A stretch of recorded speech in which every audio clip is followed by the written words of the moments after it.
The DepthView module is a matrix that shows the strikes by day and the individual expirations, showing the contribution of each contract to the global landscape at a given time. To adjust the filters of this, click the filter button at the top of the module and customize each category, from participants and exposure type including the position number, gamma, vex, delta, and charm, or the option type between all, calls, or puts. You can also change the net or flow mode. Flow mode allows you to see the change in positioning between two different times or dates.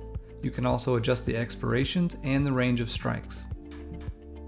You can also adjust individual categories with the drop-downs at the top of the screen.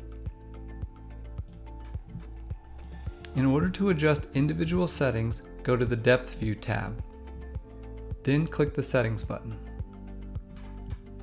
Here you can adjust the heat map colors, max and min values, and absolute or relative range.